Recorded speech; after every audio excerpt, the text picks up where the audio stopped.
All right, everybody, let's go live. All right, good morning, everyone. This is our regular meeting of the Truckee Meadows Fire Protection District that's actually pushed a week late. We're apologizing about that, but we needed to do that to address some issues with our agenda today. So with that, I will call to order the meeting and have Chief Moore, will you lead us in the Pledge of Allegiance, sir? I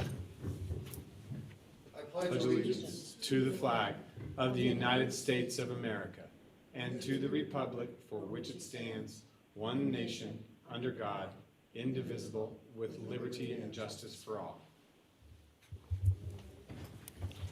Thank you, Chief. All right, Madam Clerk, can I have a roll call, please?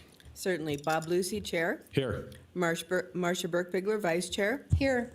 Kitty Jung. Present. Vaughn Hartung. Here. Jeannie Herman. Here. Fire Chief Charles Moore. Here. And do we have a representative from the District Attorney's Office on the phone? I thought Mr. Wattsfield was going to be here. Anyway, no DA at the moment. I'm Nancy Parent, County Clerk. You have a quorum, Mr. Chair. Thank you, Madam Clerk. I'm sure we'll have a DA here pretty quick, either with us on Zoom or not, but we'll keep moving forward. Mr. Chair, Oh, there we go. Mr. Wattsfield is with us. I'm here. I think I got muted by. Are you there, Dave? Okay, I'm back again. Okay, good. Now we have an attorney and we feel good about that. All right. All right, we are on to public comment. So I'm going to look to our clerk first. Madam Clerk, do we have public comment that's been submitted via email last night or during the period of time? Not for our general public comment item on the fire meeting. Thank you. And do we have anybody on Zoom that's wishing to speak this morning for public comment? Yes. All right, I do have somebody signing in. 1 minute, please.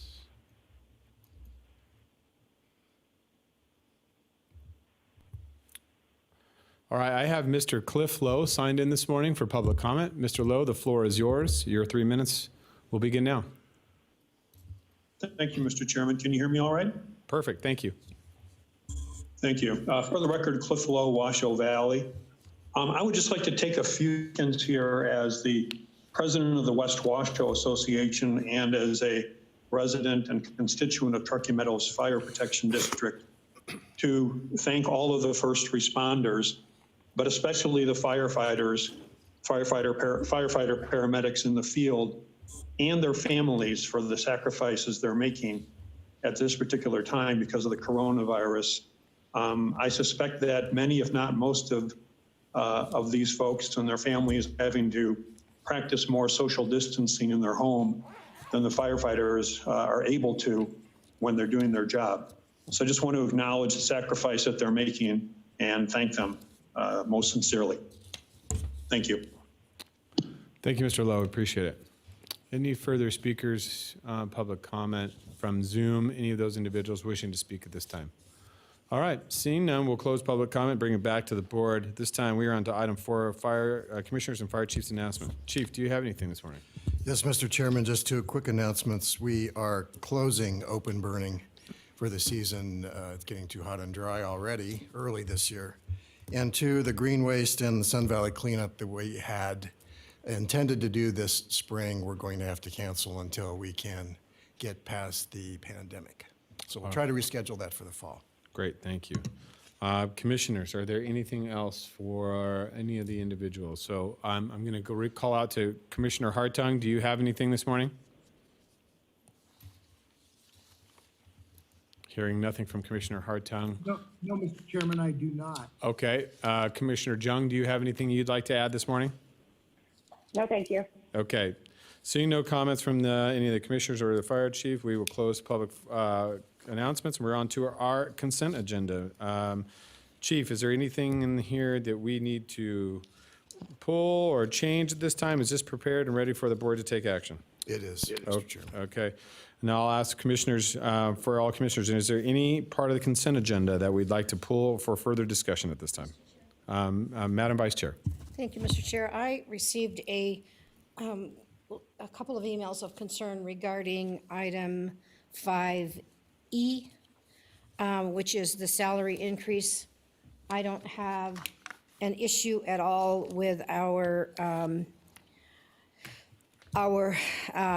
chief fiscal officer. I think she's done a superb job, and I don't really have any issues, but they are expressing concern because we're holding the line on salary increases for everybody else, and requesting that perhaps this be held off until July or sometime later in the year. Mr. Chairman, may I address Yes, that? Mr. Chief. So this, thank you, Commissioner Burke-Bigler. This item really is about what the salary is worth, or the position is worth. It's not a merit increase. Okay. So the county system is designed to look at classifications, and I've been working on this since November. So this is just to get in tune with the rest of the county? Well, we did a market analysis through Korn Ferry and the Hay Group. I had this actually completed in February, but insufficient time to get it on the board agenda. We canceled the March meeting, so now it's here in April. So there are other, I haven't addressed with the union the need to modify their increases, and as far as I'm concerned, the budget has enough capacity to proceed. So this really is, we take a look at if the position were vacant tomorrow, who could I find to fill that position under the current salary? And, the study was that it's really 20% under market. And in addition, there's additional duties to that position that were not there when we first stood up as a district. So that really is the basis. Okay, thank you. I just wanted to make sure I asked the question. Great, thank you. Any further discussion from any of the commissioners on the consent agenda? Commissioner Jung or Commissioner Hartung? Hi, I have a request Commissioner Jung? about what the vice chairwoman brought up. I think this should be postponed and probably come back to, if not in the fall, maybe next year, because the reality of the matter is, I really think we're looking at cuts in the future, and I don't think at this point it's appropriate, probably for any position or any bargaining unit at this time, to anticipate merit, longevity, or any other sort of increase because of the times that we're under and the deep sacrifices we're going to ask countywide. So I am not in support of this at this time. It has nothing to do if this is eligible. I really don't care what the Hay Group says. I thought we were getting off of that one because I don't like their comparables. And that needs to postpone. We need to hold the line. This is the beginning of hard decisions, and that's a hard decision that I'm willing to make today. I'm not in favor of that. Thank you. All right, Commissioner Jung. So would you like me to pull 5E for you so we can take that as a separate vote? Yes, please. Okay, thank you. All right, so I will pull 5E for this time for a separate vote, and we will look for a motion for the remainder of the consent agenda unless there is any other discussion. Mr. Chairman, All right, Commissioner Hartung. thank you. I'm sorry, my audio is a little off here. I agree with Commissioner Jung. I mean, just, right now, the optics of giving any types of increases are just not good. I don't feel as if we should move forward. We could be in a longer protracted state, and we just don't know. We have no idea what this is going to look like. So I'm in favor of pulling this item and taking the second vote, or a separate vote rather, or just pulling it completely and not having to vote on it. Either way you see fit, sir. Thank you. All right, thank you, Commissioner Hartung. All right, and I have a public comment signed in on this. So, Mr. Cliff Lowe, I'm going to turn it over to public comment. Give me a second here, and we'll get your timer up on the board. All right, Mr. Lowe, you have 3 minutes, and your speaker has been unmuted, so the floor is yours, sir. Thank you, Mr. Chairman. For the record, Cliff Lowe, Washoe Valley. I won't take anywhere close to 3 minutes. I just wanted to note, for the benefit of the commissioners who didn't have a chance to look at it, or for the public, that the consent agenda includes in it an item for adopting guidelines for what belongs on the consent agenda and what does not. This was something that I had brought up at a previous fire commissioners meeting in a totally different context. But I just wanted to point out that it does include, that is included as part of the consent agenda, and it sets a maximum of $150,000 for items on the consent agenda. And of course, allowing items to be pulled for a full discussion. So I just wanted to bring that to everyone's attention. Thank you, Mr. Chairman. Thank you, Mr. Lowe. We appreciate your public comment. Yes, this was an item that you did bring, but also Commissioner Jung had asked for this as well. So we want to make sure that those that is taken care of. What I'm going to do is right now is we'll just pull this item. We're going to pull 5E from the consent agenda and not take a separate vote on this, and we'll have this, the chief bring this back at a later time and date, which is more when it's more relatively appropriate. So we can, I'm looking for a motion to approve the consent agenda with the removal of 5E. Mr. Chair, move approval. I have a motion from Madam Vice Chair. Do I have a second? I have a second from Commissioner Herman. All those in favor signify by saying aye. Aye. All those opposed? I didn't hear Commissioner Hartung. Commissioner Hartung, did you vote in the affirmative or the negative, sir? Aye. I got an aye from Commissioner Hartung. So the motion carries unanimously. Consent agenda is being approved with the removal of 5E for a later time and date. All right, Mr. Chief, we are on to item 6. Thank you, Mr. Chairman. Item 6 is a recommendation to accept a special fund grant from Commissioner Hartung in the amount of $5,000 to purchase and sustain the ash can program. This will fund approximately 300 ash cans, and we're grateful for Commissioner Hartung's support of the program. In fact, I think it was his idea in the first place.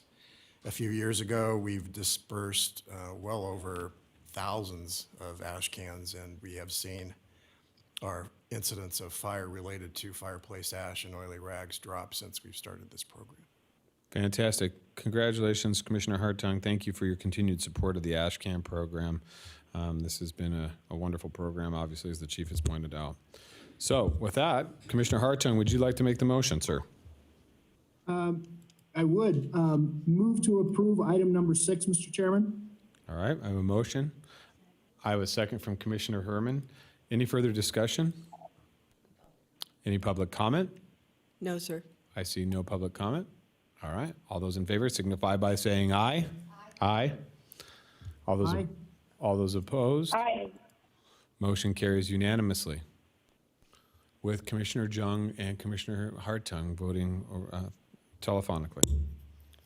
All right, we are on to item 7. Mr. Chief. Thank you, Mr. Chairman. Item 7 is a recommendation to accept a donation of 100 N95 masks from Jensen Precast and 800 N95 masks, 100 latex gloves, and 400 respirator masks from A1 Automotive to support Truckee Meadows Fire Protection District operations and responses in relation to the COVID-19 pandemic. We're very grateful for this donation. We certainly can use them and are using them, and it keeps our stock of PPE at a level that we need to sustain our operations. So we're very grateful for their donation.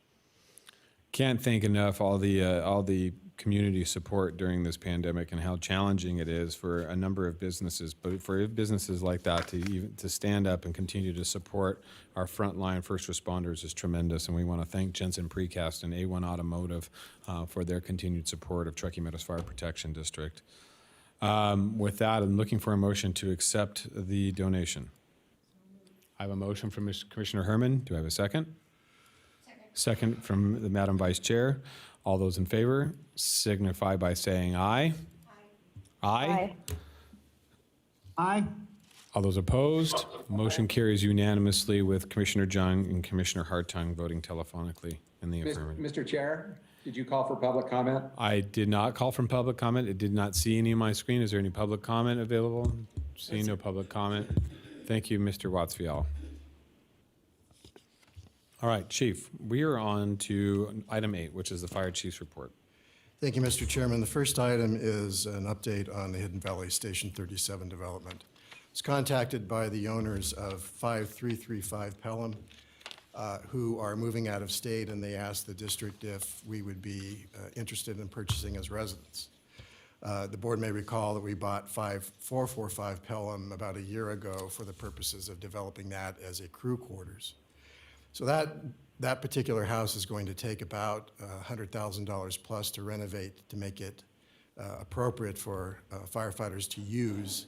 It's a little farther away than 5335 Pelham. So what I'd like to propose to the board, make sure you don't have any issues with me moving forward and bringing this back to you in about a month or two. I would like to negotiate with the owners of 5335 Pelham for a purchase of their residence, and then find a realtor to list 5445 Pelham. I am only recommending this because I think it's actually going to save us money, and at the bare minimum, it's a cost-neutral proposal. But the advantages to 5335 Pelham are, one, it's on sanitary sewer. 45 Pelham is on a septic. It's out of the floodplain. It has an RV garage, which will actually take the Type 1 fire engine. So when it comes time to demolishing the truck bay, when we get ready to do that, we can actually park the fire truck in that house and also avoid the cost of having to build a temporary garage for the fire trucks. So I see potentially at least $150,000 to $160,000 of savings that we'll eventually realize once we get this development done. The house is in excellent condition. It'll be closer to the truck bays and would make for really a nicer fire station. So board may recall that we were going to have to spend $2 million on the site that we did find just to bring in enough fill dirt to get it out of the floodplain. And so I think, in my opinion, this is a very elegant solution for us. So what I'd like to do is move forward with negotiating a price, getting a market analysis for both homes, and getting all my research done and bringing that back to the board for its consideration, probably in June. I know the owner is anxious to move in late July, early August at the latest, but I want to make sure that the board doesn't have any significant issues with me moving forward on this. All right. Any questions for Chief on the Hidden Valley Station 37 development? I think it's a smart idea based upon the close proximities and the capabilities. This has been kind of a blessing in disguise in regards to the opportunity that presented itself. So I think it presents a unique opportunity, and I'd like to see the chief move forward with it. Any other comments from any of the commissioners? Commissioner Hartung or Commissioner Jung? All right, seeing none. All right, we'll move on to item 2, Chief. Item 2 is correspondence. I am happy to copy to you regarding our Captain Brad Noble's CPR actions and Washoe County Detective Jessica Troop. Just until we can get the meetings open to the public, I'd like to bring everybody back that was associated with that call and honor them publicly, but I did want you to see the correspondence that we received from his wife, the victim's wife, and a friend of his. Awesome, thank you. Next would be item 3, Chief. Item 3, I'd like Chief Kukulis and Chief EMS Division Chief Joe Cammon, who's attending by way of Zoom, to give you a brief update on our pandemic readiness and COVID testing plans for staff. Deputy Chief. There we go. Good morning. Alex Kukulis for the record, Deputy Chief, Truckee Meadows Fire. So quick update on our response to the COVID-19 pandemic. It's been a difficult adjustment for our organization, just like the whole region and the country and the world for that matter. But we really kind of saw the ramp up of those adjustments through the month of March. I'm really grateful to our whole organization staff, and especially our infection control officers who took on the lion's share of tracking personnel within our organization, screening them, and making those adjustments. If you saw it on the news last week, we had one of our firefighters who's been living in his RV for over a month to isolate from his family. So there's been impacts in that sense, but we also made a bunch of administrative directive changes in our response capacity and how we're handling business.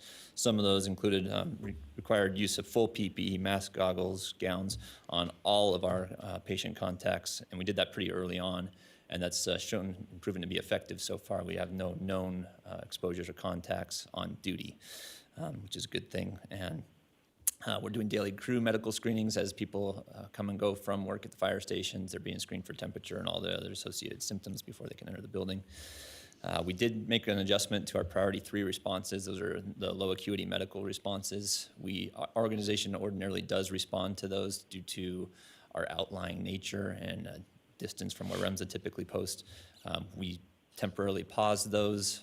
We still respond when it's necessary, but otherwise we're letting REMSA handle those right now. And I'll come back to the graph that kind of relates to that. And we've limited provider contacts. Rather than sending the whole crew in to treat a patient, we're starting with just the paramedic. If the rest of the assistance of the crew is needed, then they come in.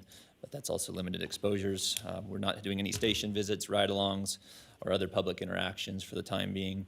We're looking to kind of the governor's phases and steps to relax some of those guidelines over the next coming months, we anticipate. And then we did restrict travel and required quarantine of our personnel if they do return from any off-duty travel for the full 14 days. So we did have one positive COVID patient within the organization that was related to off-duty travel, so that was part of the justification in tightening up those restrictions. But other than that one positive and the associated crew that was contacted because he became symptomatic at work, we had a few quarantines related to that. That's all since behind us. He's now negative. The whole organization's negative to our knowledge, and no quarantines in effect at this time. So, and we did have drawdown plans in place if we were to need to, if we had a staffing impact, we need to start incrementally closing stations. Fortunately, we're nowhere close to that, and I don't foresee having to utilize that in the near future. The graph up on the screen is kind of related to what I mentioned in the way of the priority 3 responses. At least that's the correlation that we're making. You can see that some of the colors are probably hard to see, but the thicker line is our current year, and the other 2 lines are our previous 2 years. Our call volume, that's not our true call volume, that's our patient contacts, so those calls that we actually arrived on scene and did something. So we're seeing about a steady volume of calls, but because we're canceling off those priority 3 calls and not making patient contacts, you're seeing a pretty significant drop in our opportunity at exposure that way. So I think that's been a productive change. We'll keep it in place for the time being and revisit that down the road. And that's all I have. I'll turn it over to Chief Cameron, who's got, I think, a few additional items. Chief Cameron, are you on the, can you hear us? Yes, I'm on there. Can you guys hear me? Yep, we can. Good morning. For the record, Joe Cameron, Division Chief, Truckee Meadows Fire. So our COVID-19 response plan has several components. Chief Kakoulis just touched on some of the response changes. From an employee standpoint, we are medically screening all of our employees for symptoms and temperatures before they show up and during their shift.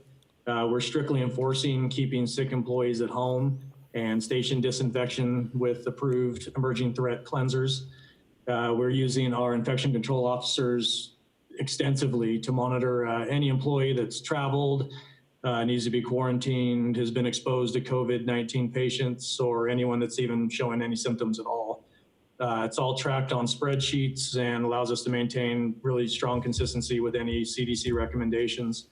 Truckee Meadows has set up an account with the Nevada State Lab, and we're able to get all of our symptomatic employees PCR tested for COVID-19, and usually getting same-day results if we get them turned in time. And we currently have a plan set up for employee COVID-19 antibody testing and any of the required follow-up molecular testing on any positive individuals. So our plan with this is this testing should help us identify to a truer extent any COVID infections with the department, as well as catch any of our infected stealth transmitters, we're calling them, that we may have. And it could also potentially identify any employees who could end up being plasma donors for sick patients in the hospitals. So we're kind of excited to get that rolled out. From the equipment perspective, we've been really fortunate enough to have diligently acquired PPE after the Ebola and SARS outbreaks years ago. We're kind of preparing for the next emerging disease threat that may come up, happens to be this one now. By our estimates with the PPE, we probably have enough to get our staff through the next several months at our current call volume, so we seem to be sitting well on that. We have instituted HEPA filtration on all of our high-risk airway procedures, and we do utilize what we're calling a recon method to determine how many personnel are required for patient care, so we can minimize exposures and kind of decrease our PPE usage. All employees wear N95 masks, goggles, gowns, gloves on all patient contacts until further notice.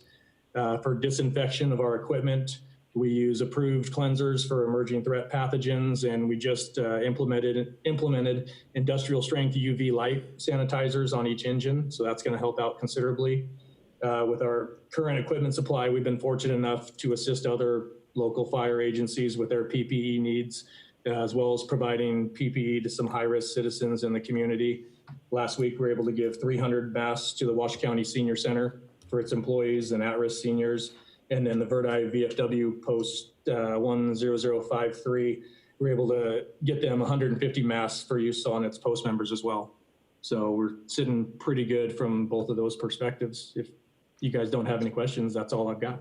Thank you, Chief Kamen. Are there any questions from either of the commissioners on the phone? I have a question, Commissioner Mr. Jung. Chairman. Commissioner Jung, go ahead. I think that it's great that they gave the masks to the VFW out in Verdi, but have they asked the other VFW posts if they could use them? Because it's not, people that go to the VFW meetings don't live in that area. They're from all over the county. So I'm wondering, and they're usually senior citizens, not to stereotype, but they usually are, with pre-existing conditions. So I'd like that to be expanded if you have any more. Obviously, don't give them out to the point that you don't have any more, or that for other healthcare workers. And then I need, and this will be for both the county manager and the chief, I would like to start envisioning or imagining how long will we keep this very clean approach. I think we should do it from here on out, frankly. And what are the steps, the cost, et cetera, to make sure that all of our engines, our fire stations, and most importantly, our firefighters, and the executive team are always safe, not just during a national pandemic. So it doesn't need to be answered right now, but I would like to see what are the plans for the future, and most importantly, what are the best practices, because I think that we should stay as clean as we can for forever, if possible. I do understand there might be some contractual issues as well as REMSA issues, but I have a strong opinion that we're not in the business anymore of rolling on every call. That's an ancient model back in the time that people didn't understand what firefighters do, and so wanted to see them rolling on every single call. Whereas REMSA is our vendor, and that's their job, and they're also better at getting money paid back for doing that. So I think what the chief has done and his executive team is wonderful, and I would like to see what the proposals are to move forward to continue this type of practice and get out of the business of trying to prove legitimacy for firefighters by rolling on every single call. Now, I get it. If you have paramedics on your rig, which you should have on every rig, I know they need so much time to practice medicine in the field, so maybe choosing those a little bit more strategically. But the roll on every call is unnecessary, and I think it wears down our apparatus. It exposes our staff to too many potential diseases, and it wears them right out as well. And I think we're moving to a whole different culture on how we look at the relevance and the worth of our first responders. And that's all I have to say. Thank you, Mr. Chairman. Thank you, Commissioner Jung. You know, and I want to add, you know, Commissioner Jung has done a lion's share of work with Fire Captain Reed, Derek Reed, in regards to the Northern Nevada Peer Support Network. I think that they have worked tirelessly, not only just during this pandemic, but prior to give the mental health. And I think the one thing that keeps being overlooked during this pandemic is the mental health and state of not only our firefighters, but the patients in which they treat. And so often does that mental health go unnoticed. And it's tremendous the amount of work that Derek Reed and that network has done to provide mental support for those individuals. And Commissioner Jung, your tireless effort to make sure that that program as a reality has been not gone unnoticed. I have not been able to participate, but I know in the last couple Saturdays they have had phone calls and they're continually reaching out to staff. And so I want to look at that. The other thing I want to ask Chief Cammon, as we talk about, I know a number of calls that we're not trying to go on priority threes. However, when we do go into residences, are we wearing just our turnouts? Are we wearing regular uniforms? Are we wearing coveralls by chance, like Tyvek coveralls by chance? Because it's not necessarily about maybe the infected that they're here, but us carrying infection into us because we're seeing, and what's the routine for us to make sure that if we're in our uniforms for 48 hours, how often are those uniforms being sanitized? What are we doing to sanitize our uniforms? Because it's really what you're wearing that could be, it could live on your fabric very easily. So one of those questions in regards to a process to sanitize uniforms as well. Yeah, for the record, Joe Cammon, Truckee Meadows Fire. To answer that, at this point, any call that we have our crews going on, we're trying to limit the amount of people that go in there. So we're taking generally the firefighter paramedic will make initial patient contact in full PPE. So the same, if we got dispatched to a COVID positive patient, the same PPE that personnel would be wearing for that call, they're wearing on all the calls. So we're not having them use their turnouts. They are wearing the gowns, goggles, gloves, and masks. And all of those are disposable after any patient contact. So with our infection control officers monitoring all the PPE and the current guidance, they feel very comfortable that when our guys leave the scene, that they are able to remove all of the PPE and then at that point are not exposed to anything. So that's our current guidance for them. And we're keeping biohazard waste bags on our trucks, I assume? Yes, they have the proper disposal bags and everything, and they take off their equipment. They've all been trained how to properly doff the equipment without creating any exposures or cross-contamination, and our guys have been very successful with that thus far. Awesome, thank you. Commissioner Hartung, do you have any questions this morning?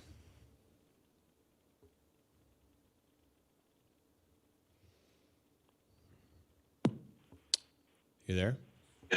Yeah, I'm trying to work out my audio. It's really sketchy.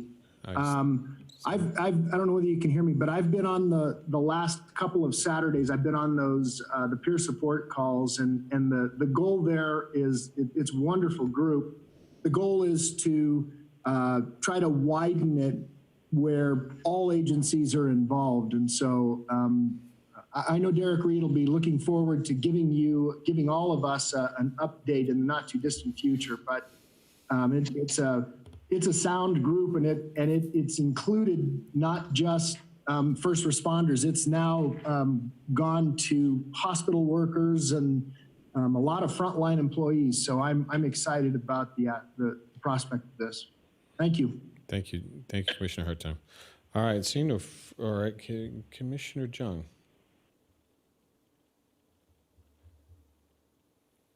Nope, not me. Thank you, though. Okay, sorry.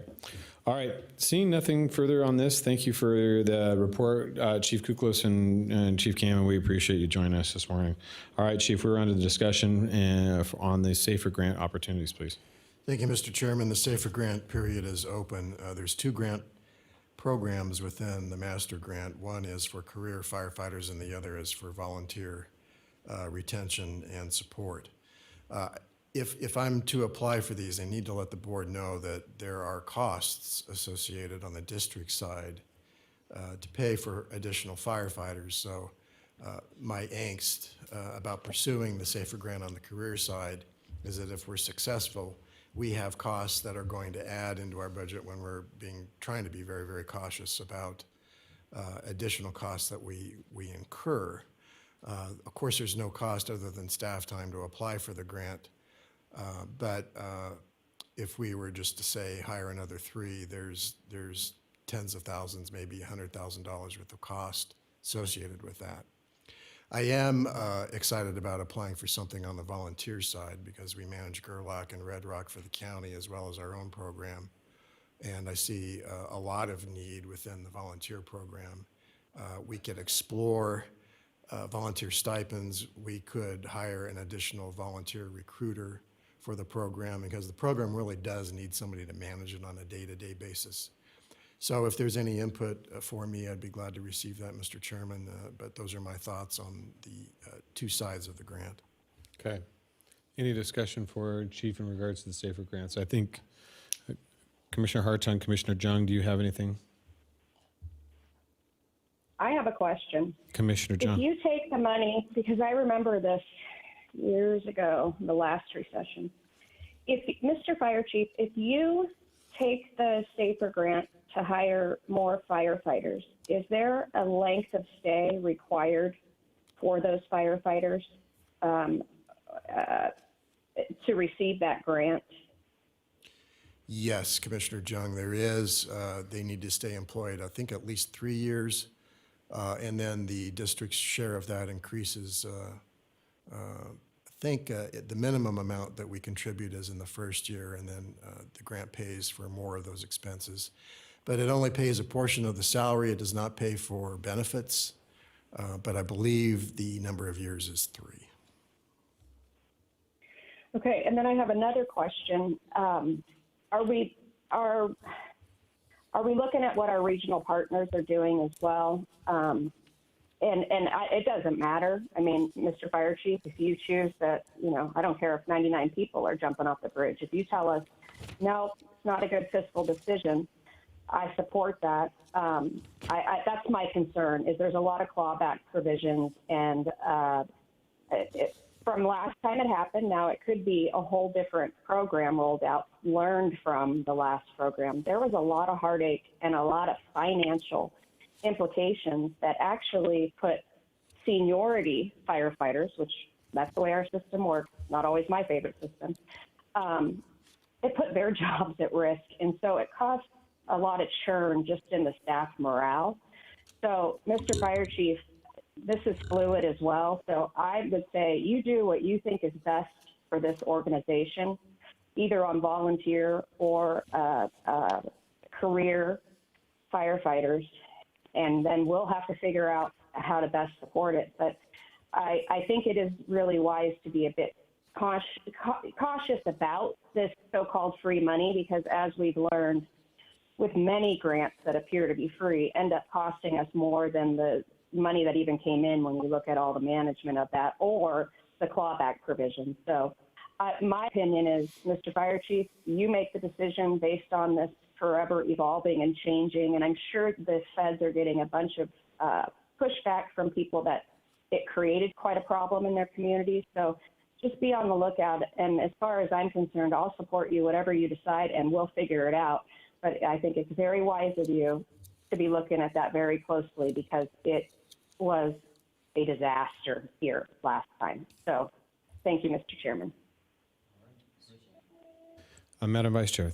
Thank you, Commissioner Jung. Thank you, Mr. Chair. I totally agree with Commissioner Jung on that. I think the other factor that we have to really consider is what is financial issues at the federal level going to be post-COVID.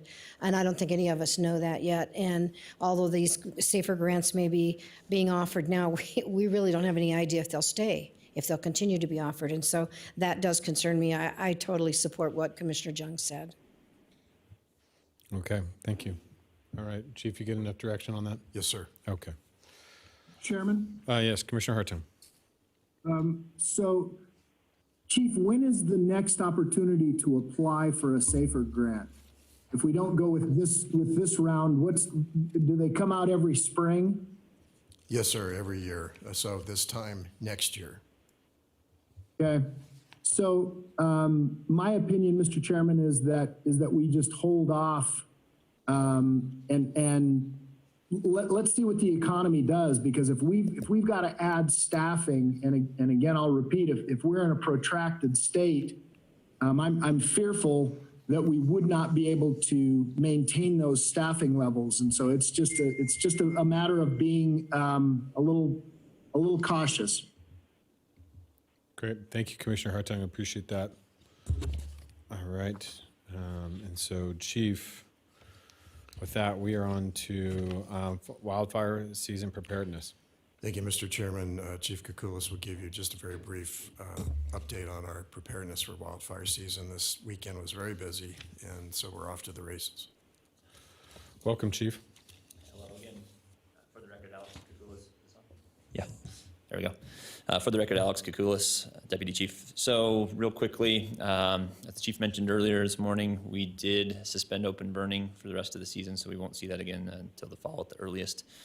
We just made the notice yesterday that we'll be going back to a full brush response effective May 1. We have a downgraded response in the off season. So that's largely a result of increased fire activity. We saw several fires over this past weekend.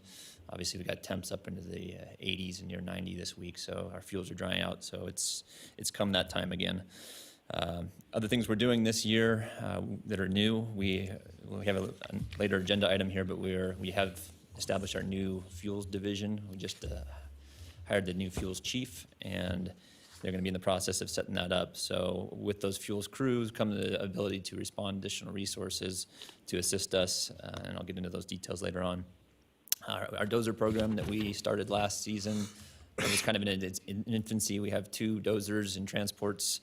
Have some additional personnel that have been trained to operate those this season, so we expect that we should have that running at full capacity.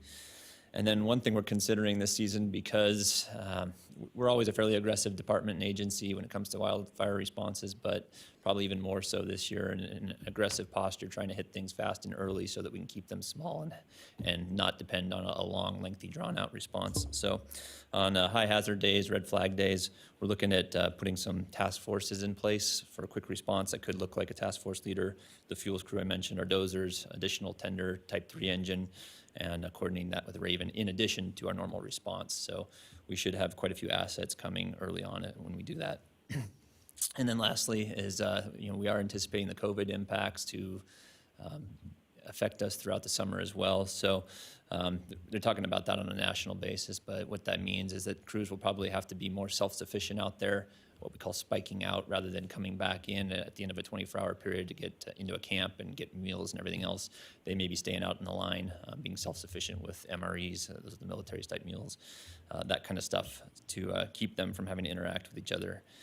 And then there's going to be a larger dependence on those heavy equipment resources like the dozers and aircraft. So we're working on that with the regional partners and anticipate some slight adjustments this season. That's all I have, unless you have any questions. Great. Any questions from either Commissioner Jung or Commissioner Hartung? I have a question. Commissioner Jung. Can you tell me, either via email and the rest of the board, what is going on with the training up of wildland firefighters who end up getting, they're in a region, then they show up and fight our fires with us, and we show up and fight their fires with it. I know that with the fear of contamination, they're probably smaller groups or they're running simultaneously away from each other. I'm just asking what our pipeline looks like when we're looking for people to help us if we got into a position where we needed wildland fire from all over the state in the western region.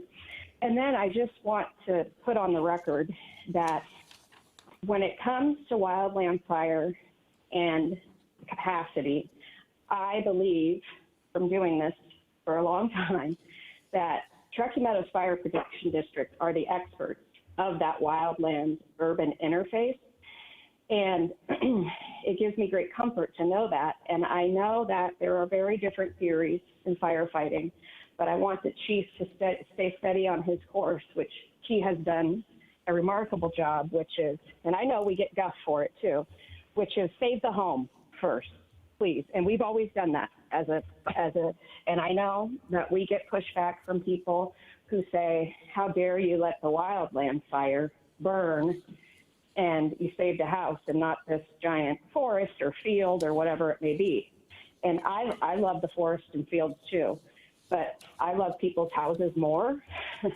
So Mr. Fire Chief and Mr. Deputy Chief, please continue your aggressive approach and your expertise in the entire northern Nevada region at fighting these fires. And Mr. Fire Chief, steady the course in terms of what you've always done, which is the property and home is most important, and you'll hold the line for there. And if you get any pushback from anybody, I am here to tell you that is what this board values, and this board doesn't want to get away from, being so quick to save a burning forest, but at the same time kind of forgetting that, a person's house is the most important thing for us as a region. So great job. I'd love to see what the pipeline looks like. I imagine it's going to be slower and smaller, which is all the more reason to maintain your focus on saving people's lives and saving their homes. Thank you. Thank you, Commissioner Jung. Commissioner Hartung, do you have anything this morning? No, Mr. Chairman, I don't. Great, thank you, Commissioner Hartung. All right, and Chief, I want to talk really quickly, and I know one of the things about the COVID pandemic, when the governor would potentially release his stay-at-home order and directive, that we have seen, because a majority of recreational activities have been closed, we've seen quite a few people traveling to our surrounding forests and trailheads to utilize that to get out and exercise. What I fear is that with that type of dovetailing off of Commissioner Jung's comments, is that what I fear is that we'll see such a massive influx to our wildland around our region that we will see a massive wildfire season because of the amount of water we received late in what we call our Miracle March in early April. We see a lot of the green hills already, and that's going to dry out very quickly. And then what that means is that because BLM and U.S. Forest Service have also been furloughed at this time during the COVID pandemic, it will be heavily reliant on our frontline staff to address many of those brush fires and wildland fires until those individuals can be called and stood up, which may make our response time a lot longer than it usually is to get their crews online. So these things are something we need to anticipate going into the summertime, that we are going to see a massive amount of people out there.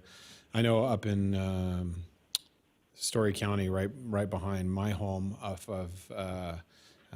in Virginia foothills, there are a number of people up there shooting already in wildlands, and I think shooting is going to be something we need to talk about. We need to talk about different things like that in regards just in our proximity. I got a phone call yesterday from somebody off of Toll Road with people shooting right close to the condensed area. So I think one of those things we need to continue to highlight that, and maybe through any type of media that we're sending out or what we're talking about, some of the, I think, a education for individuals, how important that during this time period, because of our limited ability to respond, because the Forest Service and BLM's limited ability to respond to some of these parcels, it's going to be on us, and that we're going to have to ask for the public's help in trying to preserve and not bolster our chances of really having bad fires this summer. So those would be my comments to you, Chief, and what we can do to address that.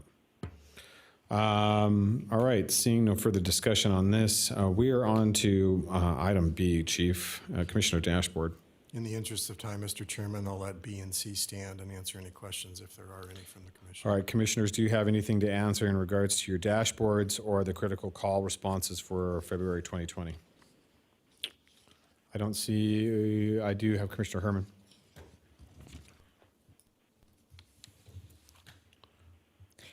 Thank you, Mr. Chair. The one that I have was on finding somewhere to shoot, and I have a parcel here. It's a whole section of land with an old quarry on it. And so I'm giving the chief that information, so I'm sorry I didn't get 2 copies of it, but I'll make sure it gets copied to the board. And then, Would you like it put on the record for the day's meeting, or you just? well, I just wanted to comment that if we can look at this one seriously and see what we can do. It has BLM all on the north end of it. It is in the congested area, but it is in an area of mostly BLM, that's up there. And it's on the east side of it is the Stead area, the military facility there, airport and all that. To the north is just BLM, several sections tall. And there's good access, and it seems like a very safe place. There's very little vegetation, and I think it would work out quite well. It's got some good access too, so Great, thank you. thank you. All right, thank you, Commissioner Herman. Seeing nothing further, Madam Clerk, do I have any public comment on this item? On the total consent block, you have public comment. Have we gone down to C? Did I Yeah, miss- we're off of consent. We're on the fire chief's report. This is item 8. I'm sorry. That's what I meant. Yes, we are On through 8, item I 8. have comment on 8A1. Okay. And who was that comment from? ma'am? It is from, excuse me. It is from Thomas Daly, Okay. Can you please read that into the record really quick? certainly. TMFPD Board Meeting Agenda, Item 8A1, Hidden Valley Station 37 Property Sale/Acquisition. The plan for improvements to the existing TMFPD 37 Hidden Valley Fire Station have already saved district taxpayers over $2 million when compared to the cost of an entirely new station. See TMFPD Station Number 33's cost in 2016 of $5.5 million.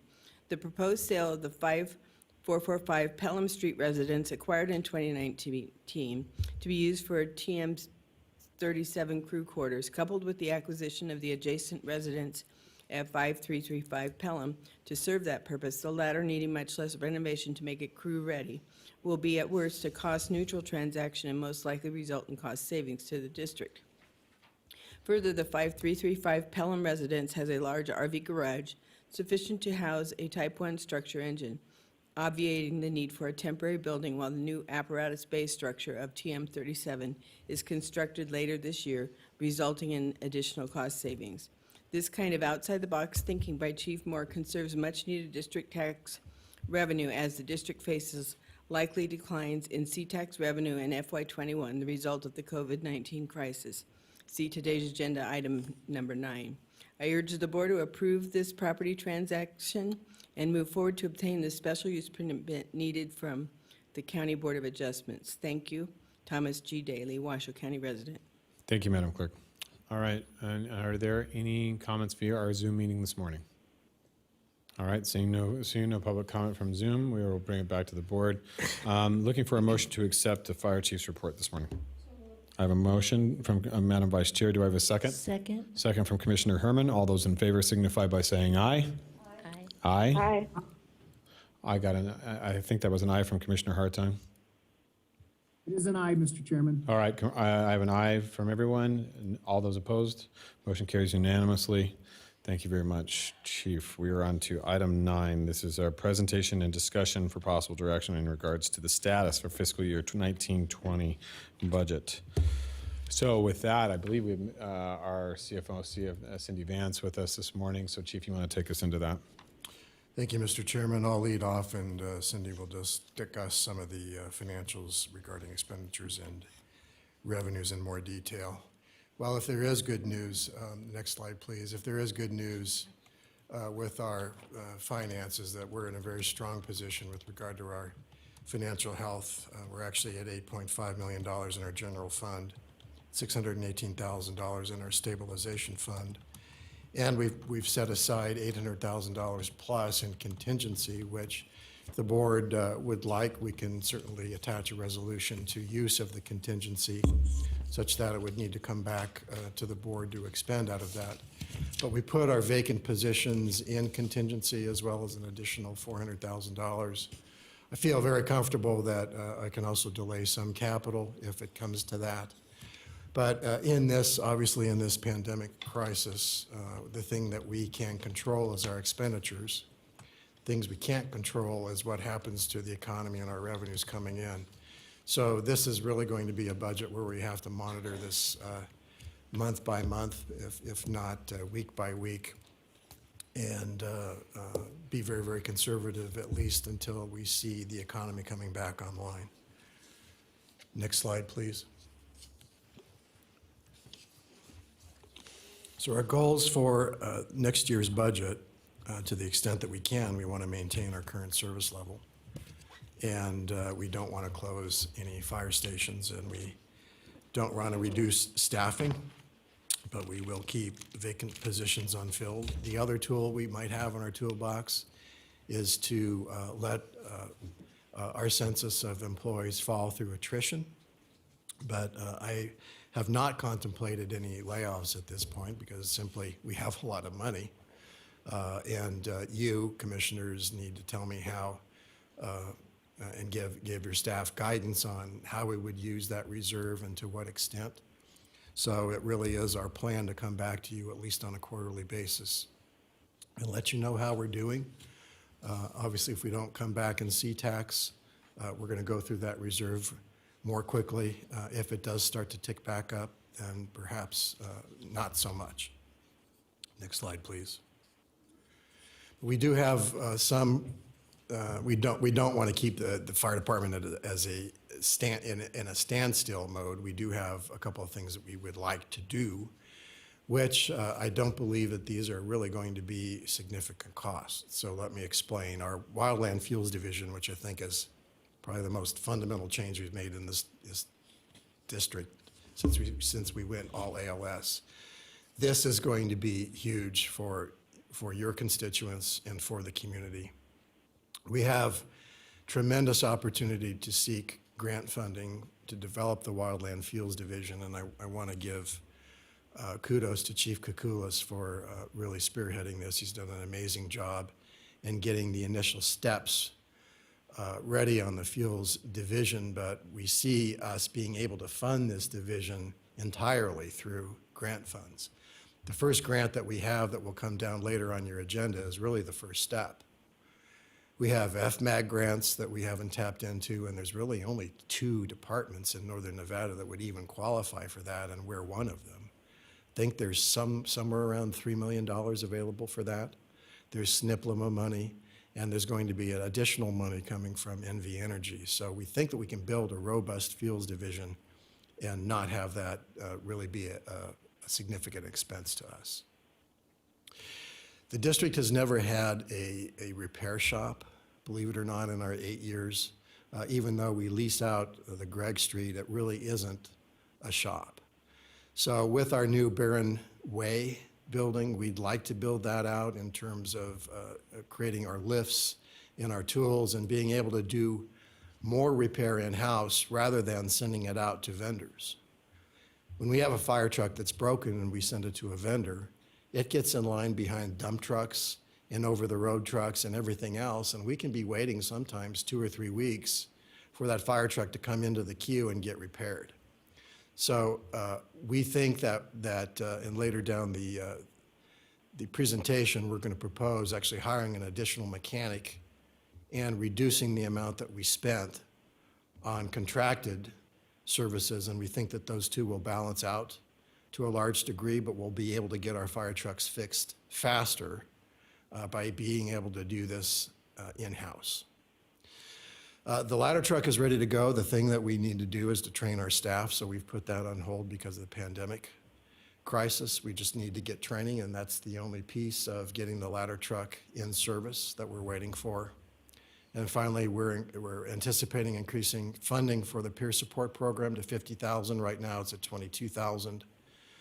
The bulk of that money is for our clinical psychologists who will be on call for any employee who needs it, and also additional support that Captain Reed has asked for. So next slide, and I'll let Cindy take it from here. Cindy Vance, Chief Fiscal Officer, for the record. So we're also, our biggest impact, we believe, is going to be to our C-Tax for fiscal 20 and fiscal 21. So we have reduced, our currently in our tentative budget is a reduction in C-Tax for the current fiscal year by about 15% and 16% in fiscal 21. The state has only posted the C-Tax distribution through January. So April, which will be our biggest hit, will not even, we won't know until end of June for how that impact's going to be. So we have offset our shortfall that we're expecting this year with some savings to the extent possible in line items. And we also have some revenues that were budgeted extremely low that are, year to date, we've collected more. So that has kind of offset some of that decrease expected in the current fiscal year. And we are keeping our current fiscal year 1920 expenditures to be limited to safety and mission critical needs to the end of the year. Next slide. Okay. For fiscal year 2021, we're proposing to delay filling some open positions. Our support specialists, which was previously held by actual Washoe County employee that we reimbursed, but that is vacant currently. And we are going to delay filling that along with the division chief of training and the third training captain. Those amounts we have currently put into contingency, which gives us that higher contingency amount than we usually have. That way, if the fiscal year revenues do come back into line sooner than we expect, or we can go ahead and use those funds to reallocate to hire and fill those positions. Most of the line items are at base for most services and supplies. We did end up moving some of the services. We had some services and supplies in the capital fund that I moved back into the general fund, mostly because of the auditors. I'll be bringing back next month a resolution to redefine the capital fund. The capital fund used to get property taxes, and it doesn't fit that definition anymore. So I'm trying to make sure that what we're spending out of the capital really meets the capital definition. So although some of the services and supplies will increase in the proposed budget, it's actually a decrease overall because we have less to transfer into the capital fund. Next slide. So other items on our budget for fiscal year 2021, currently, there's not a demand for the municipal bonds. We are working with our consultants on advice to watch the economic conditions to make sure that the bond that has been approved, that has not been issued, or is going through the approval process is timed correctly or postponed if needed. The other items in that will be the fire station development will be on hold until the economic conditions improve because we do need the bond proceeds to move forward with that. Currently, we're going to use we're proposing to use a combination of reserves and conservative expenditures in our fiscal year 2021 budget. We have had a higher beginning fund balance than most governmental entities that we have mentioned using for times of need, and I think that times of need are kind of occurring. Vacant positions won't be filled. We did have 3 overhire positions since the tentative budget was filed with the state and before we bring the tentative budget to be adopted into the final in next month. We have already had 1 retirement, which will leave additional vacant positions.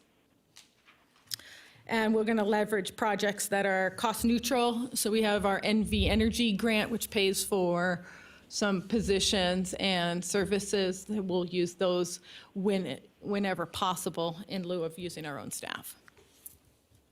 Next slide. Okay. As the chief mentioned, we will add 1 mechanic in lieu of contractual services, which we hope to translate into self-sufficiency in our fleet maintenances. The fleet services and supplies is pretty flat. We did reduce services for that position, and then we did move some of the items from capital into the general fund. So it is pretty flat currently, but it is less in whole than last year.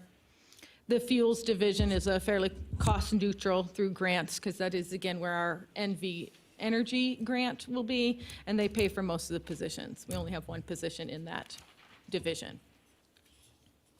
Next slide. The other items that we have contemplated in our proposed budget are the healthcare costs. We estimated a 7%. It's a fairly conservative number. We will not know where our health costs come until we get to our renewals, and that'll be August and September. Overall, our increase in services and supplies was we're only proposing about a 1.75% increase in services and supplies, which is fairly flat, and again, some of that is moving those items from the capital fund into the general fund. And one of the items that may change when we bring it back in May is our OPEB. Currently, we have budgeted based on the actuarially determined contribution, which is about 1.1 million.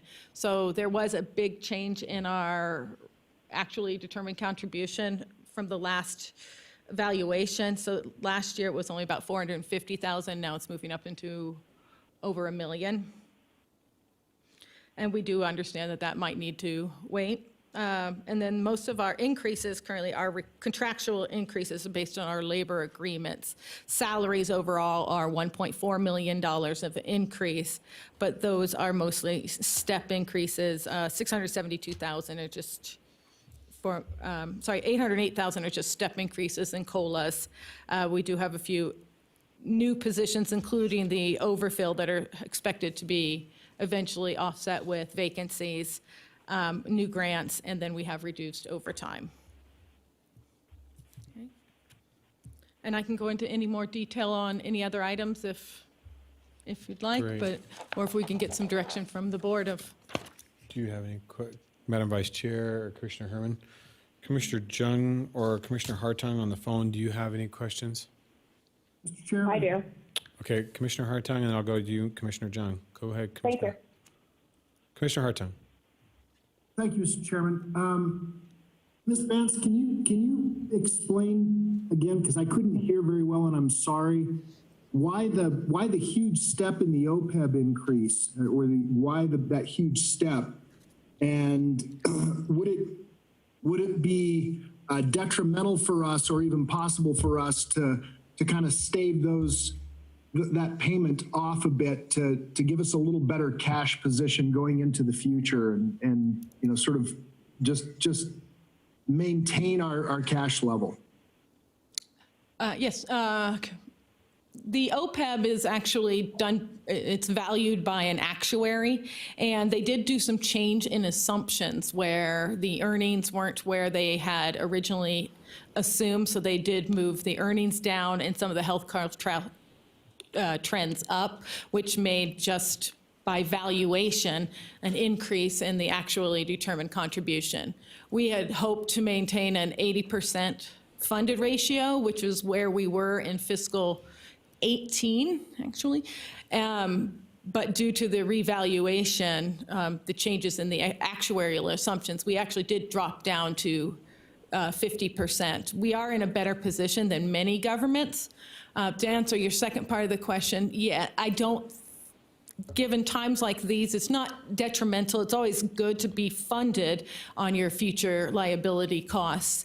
But I don't think it would be detrimental to postpone those for a year or two if necessary, or to lower them. Okay, that's exactly what I wanted to know. Thank you. All right, Commissioner Jung. Thank you, Mr. Chairman. I have a couple questions. In terms of fee tax and property tax, which are our two biggest revenue streams, what percentage of the budget do each take, or do each contribute? The property tax is about 2/3 and C tax is about 1/3. Okay, thank you. And then I agree with the fire chief, and I believe that wildland fire prevention and fuels management should be considered a mission critical program. I don't think that asking you or asking staff to come up with this through grant funds when you gave us a pretty good picture of our finances, that needs to be funded, Mr. Fire Chief, especially considering when our taxpayers are now being told to understand that to provide safety for the entire community, that our firefighters are going to have to gear up, and time is different now. Even for REMSA, time is different. So I'd rather you start really putting that up don't worry about the grants. Obviously, we want every grant there is in the world if they don't cost us more than it takes to manage it. But that needs to be mission critical. And then I also believe building a shop, Mr. Fire Chief, and getting that up to speed with your new mechanic. We have a small fleet, so one thing that goes out, like you said, to send it to get in line, which is only fair. These vehicles are highly specific. They are treated in a highly specific way, wear and tear.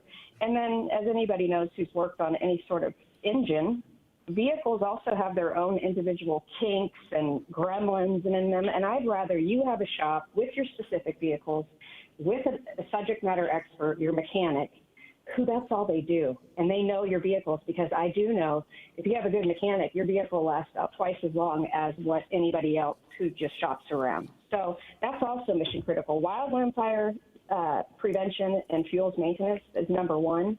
Then I would say the shop.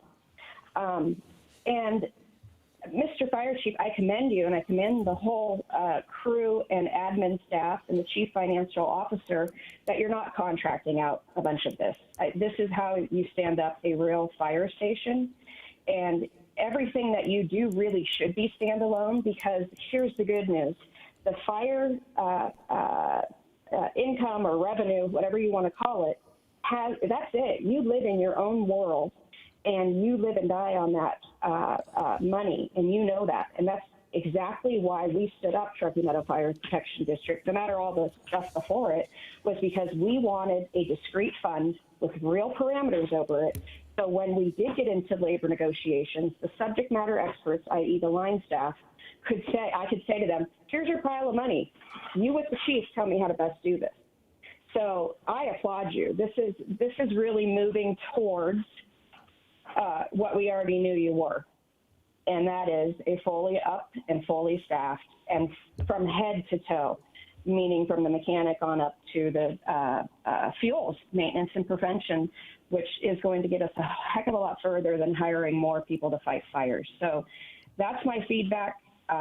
I'm sure you have to come back and give us a final budget and more to talk about, but that's what I'd like you to focus on, and I'm not asking for a vote on it. Just everybody kick it around and think. That's just where I'm going with it. But I say bravo. You're right. You run a conservative business, but you also do things that make that conservatism pay off for our end users, which are our constituents who pay into that solely. So thank you, and very well done. Thank you. Thank you, Commissioner Jung, for your comments. Chief, do you have anything to add this morning? All right. Madam Clerk, do we have public comment? We do, Mr. Chair. It's from Thomas Daly. The expected reduction in revenues for the TMFPD during the current COVID-19 Madam crisis. Clerk, can you start your timer? I'm sorry. I know it makes it difficult. Yeah, thank you. The expected reduction in revenues for the TMFPD during the current COVID-19 crisis requires modifications to the normal budget we would otherwise expect to see. Chief Moore has wisely proposed deferrals of some expenditures in both FY20 and FY21, which can be restored later if the fiscal impact of COVID-19 on those revenues is not as severe as anticipated, while at the same time maintaining current service levels. The critical needs, including wildfire mitigation efforts, grant funds are proposed to substitute for tax revenues, easing the burden on district taxpayers.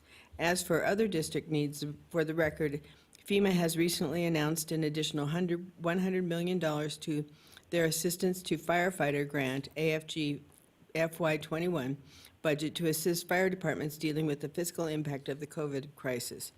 FEMA's Fire Prevention Safety, FP&S grant budget is now accepting applications for fuel reduction efforts. FEMA's SAFER grant budget for FY21 is $350 million, which underwrites 65% of the cost for fire department staffing, where needs are demonstrated, as with TMFPD's North Valley Staffing Challenge. Applying for grants is no guarantee of success, but not applying for those grants is a guarantee of failure. I urge the board and the district staff to aggressively seek all grant opportunities to ease the fiscal impact on TMFPD taxpayers for the coming fiscal year, and look forward to seeing the final budget next month. And thanks to Chief Moore and his staff for keeping us safe in these trying times. Thomas G. Daly, Washoe County resident. Thank you, Madam Clerk. And do we have any, we don't have any public comment via Zoom this morning. So with that, looking for a motion to accept the report on the general fund budget for fiscal year 2019-2020. Motion to accept. I have a motion from Commissioner Herman, second from Vice Chair Burke-Bigler. All those in favor signify by saying aye. Aye. Aye. And I believe, and Commissioner Hartung is an aye as well. All those opposed, motion carries unanimously with Commissioner Jung and Commissioner Hartung voting via telephonically in the affirmative. All right, we are on to item 11. Mr. Chair, if I could. Yes, Mr. Watsfield. So the motion that I heard was present, the acceptance of the report for the 2019-20 budget. But you have a second sentence or a second clause in here talking about the fiscal year 2020 and 21 tentative budget with those expenditures. Is that all included within the motion? Yes. My motioner says yes, and does my seconder agree? My seconder does agree. That was the intent of the motion. Okay, thank you. All right, Chief, we are on to item 11. Actually, item number 10, Mr. I'm sorry, 10. Chairman. Item 10 is a recommendation to utilize 2 more hours of staff time to research and conduct an analysis of the costs between staffing full-time and use of overtime to staff stations. This was requested by Commissioner Jung, and I believe also you, Mr. Chairman, and so we would probably shouldn't take too terribly long. We would bring this back to you in June. Okay. All right. This is a request. Commissioner Jung, you and I both had asked for this. Do you want to make a few comments on this? Move to approve. All right. I have a motion. I will second that motion. Do we have any public comment, Madam Clerk? I have none. I've seen none from Zoom. All right. With that, I will call for the vote. All those in favor signify by saying aye. Aye. Aye. Aye. Aye. Motion carries all those opposed, motion carries unanimously with Commissioner Jung and Commissioner Hartung voting in the affirmative via telephone. All right, Chief, we're on to item 11. Thank you, Mr. Chairman. Item 11 is a recommendation to approve a 3-year contract between the district and NV Energy for the purposes of creating fuels crew to perform fuels reduction in and around NV Energy infrastructure. Again, my compliments to Chief Kukulis for getting this going.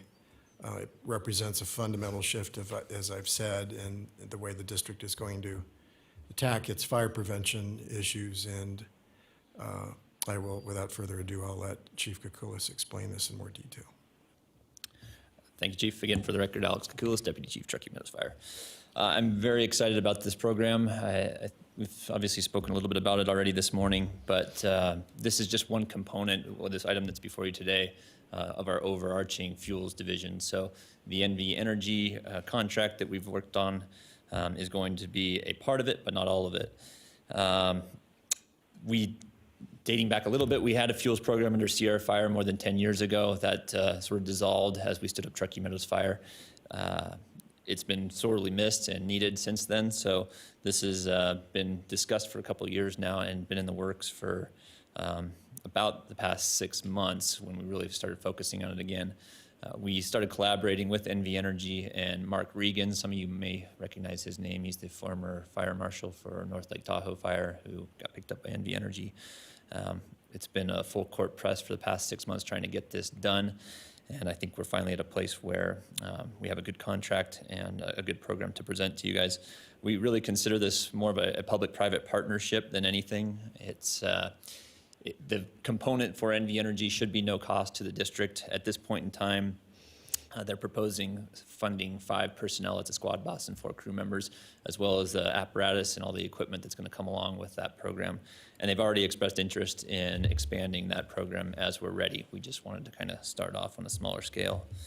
This is also being done in 3 other agencies in Northern Nevada, and they're working to collaborate with other fire departments as well. Some of the work that's being proposed to be done is part of the 2018 WUI code, which you guys are in the process of adopting right now too, that spells out some of the parameters that require fuels abatement around utility lines and poles. So this work needs to get done one way or another. It's just a matter of whether it's done with us in collaboration or out on their own. So we're happy to participate in that because we believe that it's a mutually advantageous program. While we're going to be collaborating with them to define what areas and how we do the work for Energy's benefit, we're also looking at it from how we can use that same project work to benefit the fire district. And just as an example, where it may not be required that we put a fuels break under the entire length of a power line, they're willing to work with us to allow our people to do that work so that we can clear that entire stretch of line. So now we have a fuels break that we can defend if there was a fire to come off the hill, totally unrelated to the utilities. Now we have somewhere where we can hopefully hold it and enforce the WUI stuff there. So in addition to that, the crew members that are going to be funded by this program are going to be TMFPD employees and our assets, so we will direct their work. That means we can shift them to other projects if that's a priority, and then back onto the NV Energy project so long as the work ultimately gets completed. And of course, they're going to be in a constant state of readiness, especially during fire season. So as we have a fire, if we can pull them off the project and send them out there, they're going to help us with initial attack, mop up, overhaul, and that'll get some of our career resources back into the fire station so that they can again respond to additional 911 calls. This program is scalable. As I mentioned, this is the first step so that we will fund this first squad of 5. They've already said they want to possibly do a second one. As the chief mentioned in earlier comments, we're also pursuing some FEMA FMAG grants to the tune of about $1.5 million. And there's many, many other opportunities out there too. So the grand scale and vision that I have for this program is that we could ultimately be running about 4 squads of 5 each, total of 20, 2 north, 2 south. They're deployable very quickly in fire season, and then they're going to spread out and get this work done in the interim. So the contract details, we've been working through the DA's office and NV Energy's attorneys for a couple months now. I think we've finally gotten to the point of a good, solid contract. One of the provisions in it that, we always wanted to make sure we were addressing our risk and liability concerns, but as we collaborate on the work to be done, we're going to continuously review those areas that are completed. NV Energy will review them through photos. We're going to fly drones over them to demonstrate the before and after, and they'll ultimately accept the work and sign off on it, and it's theirs at that point in time. What we're doing is not the full fuels abatement needed in some of those areas. They have requirements to use certified arborists if there's tree work to be done. They're also going to come back behind us and treat the soils. So it's never going to be completely fire resistant, but it's not even going to be to the full prescription until after we're out of there anyway. And then this program is going to fall underneath the Fuels Division Chief. He'll manage the NV Energy personnel in conjunction with all the other people, and we'll introduce him at a future meeting, but I'm really excited about that person too, and he brings a lot of knowledge and expertise to this realm. And then finally, to give you kind of an understanding of the full scope of this program, just in Truckee Meadows Fire District alone, I talked with Mark Regan, and we have 26,148 poles and 1,076 miles of power line. So to put that in perspective, that's like a power line from here to Denver, Colorado.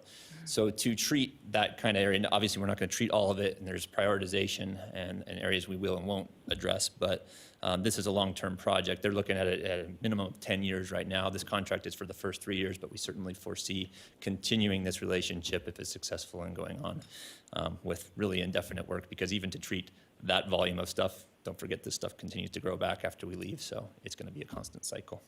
That's all I have. I think Chief Regan's on from NV Energy. I think he has a couple comments as well, and then I can ask some questions afterwards. Great. Chief Regan, can you hear us?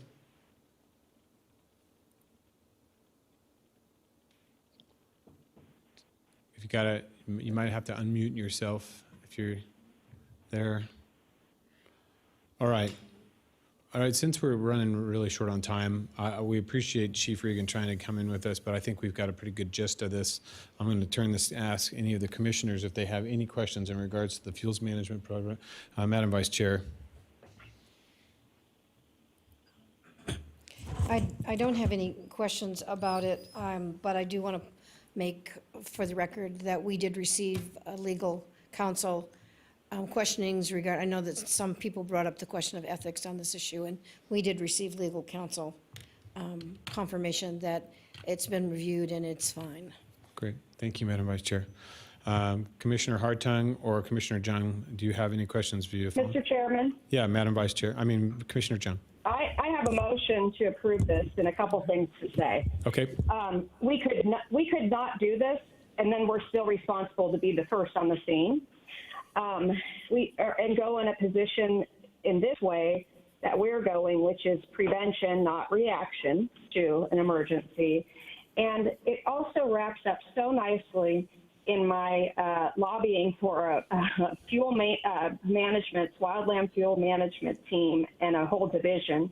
Because if we had this team, they'd be doing more of this, not less. And they would be doing this seamlessly, flawlessly, without us having to approve, basically a $5,000 program. So I wholeheartedly approve this. I want to make the motion, and I think we need to do more of this, not less of this. Great. Thank you. So I have a motion from Commissioner Jung. Second. I have a second from Commissioner Herman. Is there any further discussion?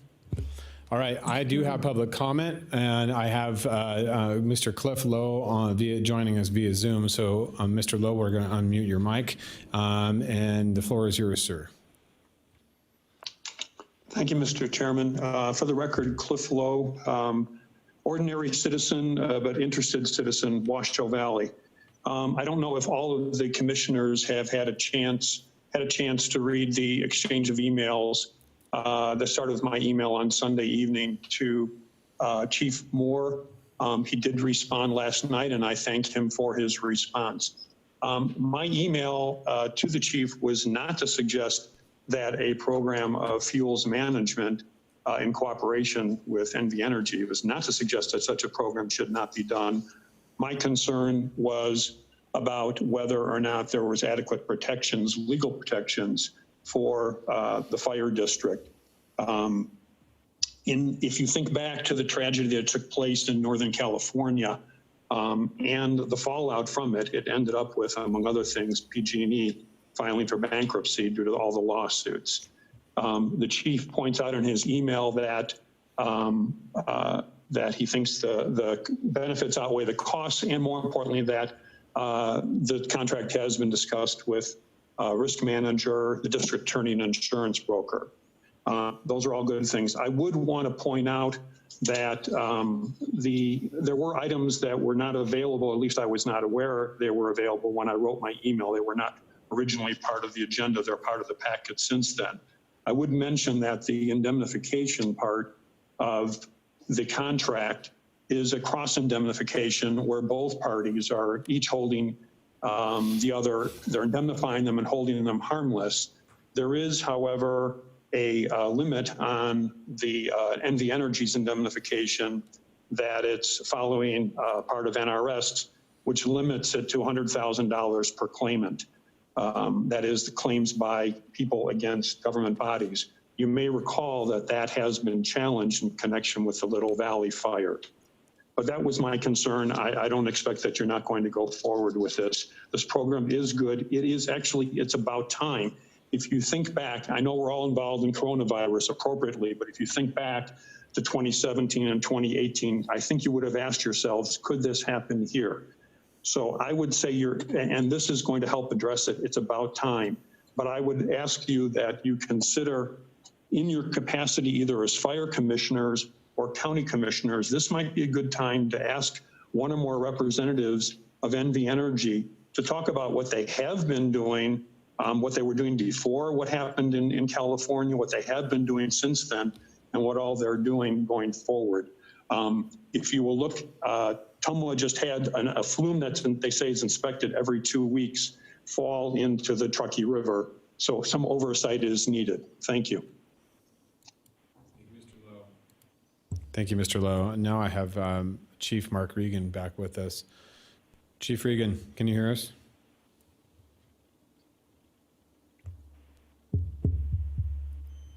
No? You there? 1, 2. Okay. we have a motion on the floor. We are really running late, folks. I apologize. I know this is challenging, but we're going to call for the vote. So at this time, look, I have a motion on the floor, a second. All those in favor signify by saying aye. Aye. Aye. All those opposed? Did we hear Chris?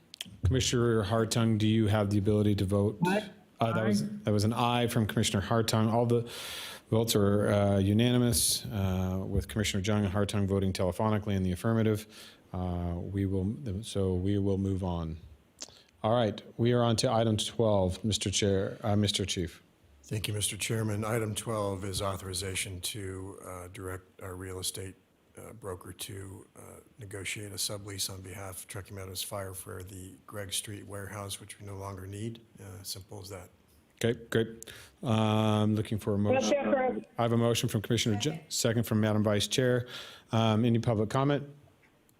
Seeing no public comment on either items, I'll call for the vote. All those in favor? Aye. Aye. Do you have it? Are we voting on the screen? Yes. Okay. Commissioner Herman? We don't have it on the vote. We Oh. don't have it on the screen. I don't, okay. I'll vote, just submit the vote for us, Madam Clerk. You I got think it. all of us are ayes. No opposition. Motion carries unanimously. All right, we are on to item 13. This is Commissioner and Fire Chief's announcements. Chief, do you have anything final for us today? No, sir. All right. Commissioners, do you have anything anybody would like to add at this time? Commissioner Herman? Thank you for getting those face masks to the seniors. Appreciate that very much. You're welcome. All right. Seeing no further comment, we are on to public comment, our final public comment. Is there any final public comment, Madam Clerk?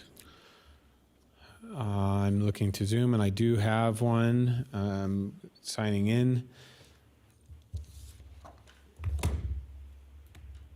Cliff Lowe. Mr. Lowe, you are our final public comment, and the floor is yours, sir. Thank you, Mr. Chairman. I will take well less than 3 minutes. I know time is short. I just want to pile on my last public comment. I would implore you as commissioners, county commissioners and fire commissioners, especially because of now Truckee Meadows Fire's involvement, that you exercise some oversight, that you get involved, that you request NV Energy to come before one or the other of the boards to explain what they have been doing relative to their equipment. The fuels management work is kind of certainly it's preparedness, but it is to minimize the effect should there be some kind of malfunction or problem with NV Energy's equipment. That is the first line of defense. That is the first line of preparation. And I would urge you to exercise your role and your powers as commissioners to ask NV Energy what other steps they have been taking, hopefully in the meantime, and what steps they are taking to prevent the public. Thank you. Thank you, Mr. Lowe. Appreciate it. Seeing no further public comment this morning, we will close public comment. And ladies and gentlemen, thank you very much for attending today. We are adjourned as the Board of Fire Commissioners. We are going to take a brief break to make a technology swap out, and the Board of County Commission will convene shortly in about 10 minutes.